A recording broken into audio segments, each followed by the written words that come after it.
This is April. And this is Tiffany. And you are now listening to the Tea of Life podcast. Today's guest, we have Danny DeConti. And Danny and I have been friends for... 20? More than 20. I don't know. I was in high school, but we weren't friends at first. You were the cool college girl who had voice lessons before me. That's right. We did take voice lessons Yeah, you together. had voice lessons before me. And I would hear part of your conversation because I remember you telling Pam about when you'd met Brandon. That's right. And I remember you saying that he was a drummer. I mean, I wouldn't eavesdrop on purpose. You know, you just hear things. So Danny grew up in a town north of Atlanta. But then when you were in your 20s, you moved to Romania. Yes, so I was 25. Tell us about that. When I was little, like 8 or 9, I had a dream. And I woke up and I just, in my heart, knew I was going to work in an orphanage. Mm-hmm. Like there were these toys, everything was kind of purple. And it's interesting because when I ended up moving to Romania, I just thought one day I would see this picture pan out. I still don't fully understand it. But, and then in 8th grade was when the communism fell. So basically when Ceausescu, if I understand it properly, was in power, he outlawed birth control because he wanted an army. So he's like, y'all have all these babies, I'll help you take care of them. Well, he couldn't. And then he was overthrown. And so you had tons of orphans. And a missionary came and he said, there's no one to rock them. So they rock themselves to sleep at night. And I'm good with kids. I understand kids more than adults. And so I just came home and I'm like, I'm going to move to Romania and rock babies.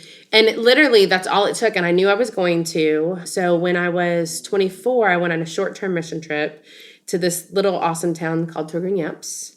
And I moved back a year later. I was there for 4 years. Originally, I was going to run a children's program within the church. I did English classes and then we started an after-school program. Danny, you're also the author of Scorpions, Scones, and Your Favorite Playlist. I am. Which is an absolutely amazing book, by the way. Yay! I'm glad you liked it. Yeah, so my husband bought me the Creative Journal, and so I've been going through this. And I picked out those colors for you. Did you? Because that's I knew it was yours. Because I was like, oh my gosh. I was like, what would Tiffany awesome. like? Oh yes, I love all these colors. Yeah, so this is, I mean, like even visually, this is the most amazing book I have ever owned. Okay, do you like the cover like this? Should I add more color to the cover? No, I love it. I love it. Yeah. No, I love it. Yeah. And you can keep adding to it. I tried to do lots of pockets. Yeah. So I'm able to like pull some of these out and actually use them as bookmarks and stuff. So when somebody orders it, so I have sit down and yes, I do. I make it. So tell us about this book. What sparked you writing this book? Okay, so 2013, I had worked at a church for 5 years. Felt God telling me to leave the church, and actually thought I had a job working with girls coming out of trafficking. Thought I was a shoo-in for the job. Didn't get the job. I had no idea what I was going to do with life. I am not, people who have long-term goals and career goals. I'm not one of those. God is like, here, this is this season. This is this season. So I was kind of like, I don't know what to do, but God hadn't shown me anything. And so if there's anything I know, it's I am not going to do something just to do something. So in between jobs, I picked up like dog sitting and stuff, and I burned through all my savings. And I had started nannying part-time for one family, and then I got pneumonia, a very severe case of pneumonia that landed me in bed for 2 weeks, sick for about 2 months. And then it took about 6 months to fully recover, and then I got pneumonia again. And so I just kind of I didn't really know what was going on in life. I didn't realize that God was going to bring me to another season of nannying. So then the other family, the girls, and I'm still with them today, found me. They contacted me on care.com. And it was actually the day after my bed rest was over. It was the first day I left the house. I went and met the girls and met Stacy. She only needed me part-time, so I started nannying. And after about 2 years of that, I just felt God was doing something. And I don't know if it was God or if there was just this discontentness, because I always thought I was going to be on the mission field, right? Like, so I worked in a home church for a little bit. I was nannying to pay the bills. Okay, but I'm good overseas. Like, I mean, I have the temperament for it. And so I heard a story. I learned about female circumcision. And I remember I got down on my knees and I said, I don't know what I can do, God, but use me. And that sparked a heart for women in my life. So then I was just like feeling the pull, and trafficking, and it's horrible, and I'm single, and I'm, and I mean, I can move, I can do all this stuff. Like, God, use me. And so I went to Thailand. I found an organization, the Tamar Center. It's phenomenal to work with. And it's in Pattaya, which is the center of prostitution for the entire world. I saw stuff when I went over there. I saw a grown man with a kid, and there was literally nothing I could do. And I'm just sitting there on this bus, like bawling. And I pray that God rescued that. Because there's literally not, you just know this, you know what's going on. There's nothing you can do about it.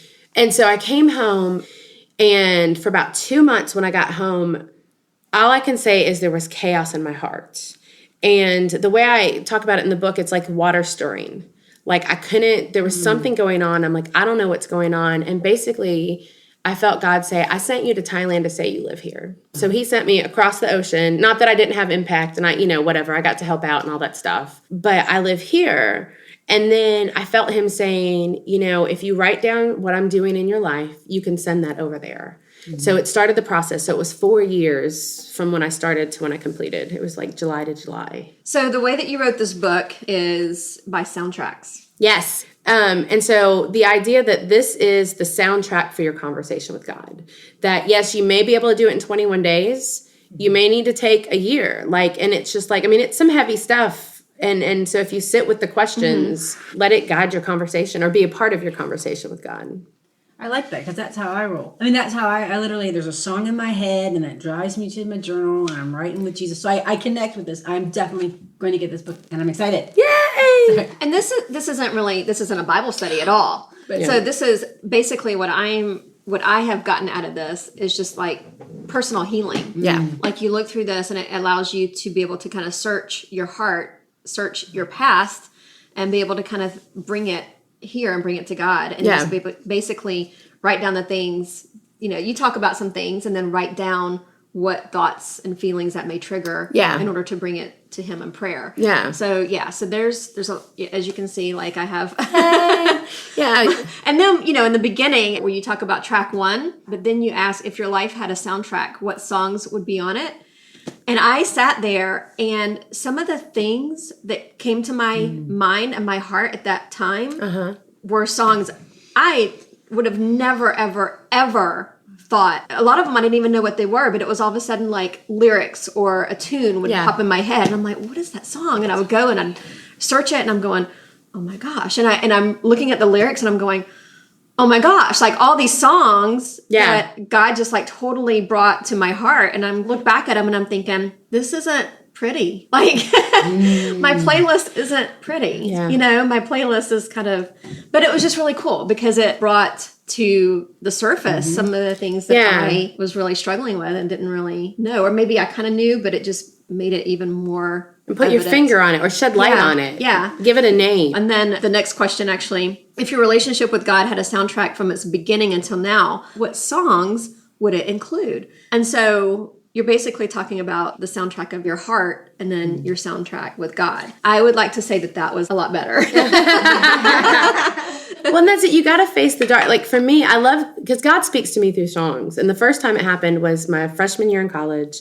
I didn't know I loved to paint until one night I got these glow-in-the-dark glue sticks. And I wouldn't even call it painting. I pretty much ended up putting these little stick figure characters all over our dorm room. So our dorm room glue in the dark. And I put on Tori Amos and the song, When You Gonna Make Up Your Mind, When You Gonna Know How Much I Love You.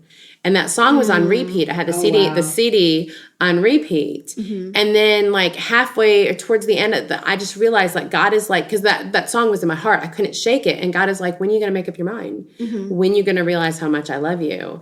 And then years later, when I was going through the healing process, I ended up looking up that song. And if you look up the lyrics, it's like talking about someone on a white horse coming to save you and stuff like that. And God had really used that to speak to my heart. And I hadn't realized that he's the man on the white horse, right? Like, loving Once Upon a Time. Like, there's a reason we love it. We were designed to because, as girls, as women, and we do have someone. You read Revelation 19, Jesus is a badass coming on. I've done really good not cussing up until now. Say it. He's pictured like for so long growing up in the church, you see these wimpy Jesus. Yeah. Like have you ever planed wood? Jesus had to have the biggest forearms because he planed wood by hand. Like, he had Popeye arms. And it's just like, no, my Jesus No, and you know, I mean, even he's got King of Kings, Lord of Lords tattooed on his thigh. Like, it's not on his robe, it is on his leg. Like, and it's just like, yes, like he is, whatever the world throws at me, it's not too big. Like, my Savior has this, Jesus has it. And it was just, I love how God uses song lyrics. And for me, they're normally not quote unquote Christian lyrics. Yeah. Well, it's and the TV shows that he uses are typically not the they're not the Christian Walking TV shows Dead or whatever. I know. I mean, Jesus and I have had conversations with Walking Dead. I mean, the next sequel to the playlist is going to be add that plus your Netflix queue. You know, it's like Jesus walks with you through your Netflix queue. Yes. So walk us through a little bit more of this book. God brought some things to memory that I had just kind of not dealt with. And going through that process, the picture God showed me is that when we come into this world, our heart gets wounded. I mean, even before we come into this world. Right. And most of us are not taught how to handle those wounds. So we just slap another Band-Aid on it. So I was walking around 30-something with a heart full of pussy, disgusting infection that was clouding everything. And because of what had happened to me before, I saw all of life through goggles of shame and rejection. And it's interesting because like it would physically manifest in me. Like I can think back and I would just hunch over. I know you guys can't see me. I'm hunching over. And so the premise is like, so this is my heart. It's disgusting. Take a Band-Aid off and see what happens. And like with any, and I love God for so many reasons. I love that he created the physical world to manifest what's going on inside of us. So any wound that is infected, it needs to be lanced. It needs to have the poison drained and it needs to be allowed to heal. And so for me, part of it was Lynette Williams, a friend of ours. Part of my healing was literally I sat and cried for 6 months. You don't just take a Band-Aid off. Like it's crusted on and it's painful. Most people, unfortunately, don't want to do that. They just want to stuff it. I've actually had a conversation with a woman and she's older and I was telling her about the book. She's like, oh, I can't do that. She's like, if I think about those, it'll kill me. And I'm thinking, and she's a follower of Christ. I'm like, no, it will bring you healing, you know, and just being like, okay, here's my heart, heal it. And so this has kind of come alongside with me. Like my website is Fellow Sojourner and we're all in this together. Actually, I was going to go the route of becoming a pastoral counselor. And I got to take this class called the Encounter Through Grace Ministries International. And their process is, you know, prayerfully, you don't give people advice. You sit with them, you ask questions, you let God do the work. And so that's what I wanted this book to be is, you know, trust God, you know, and a lot of times you need people to ask questions and to spark. And I'm a big proponent of counseling. I think everyone needs to go from time to time. And I know a lot of people aren't too scared. You know, there's a negative stigma to it. I listened to a lot of Brene Brown and the power of Me Too, you know, realizing no one has it all together. No one has it all figured out. Her new book is amazing. I'm listening to it right now. I highly recommend it. Because actually a lot of my journey started with her TED Talk on shame and just really realizing how I saw everything through shame and I didn't want to talk about it. And so I'm one who's real big. Like maybe that's why I'm real big on calling sin because I'm real big on calling shame. Well, Danny, obviously it has been a pleasure. Thanks for having you here. I'm so excited that you were able to come. This and was hang fun. Out. Definitely need to get together and have some more conversations. Yes. It was very refreshing. I think some of the things that we talked about, like missions, I connect with that level. And the youth, it seems we have a common thread. We've all done missions. We've all done youth. Kind of fun. So it's kind of reestablished that hope and humanity by talking to you. So I'm like, oh yes, okay, I could do those things. Those bubbles that are on the surface of God's, you know, the things that he's given to me in the past, the love bubbles, I'll call them. They're starting to surface. Nice. And I'm like, this is good. This is healing. If you like Tea of Life podcast and you've got two friends who want to create the life that they love to live, tell them about us.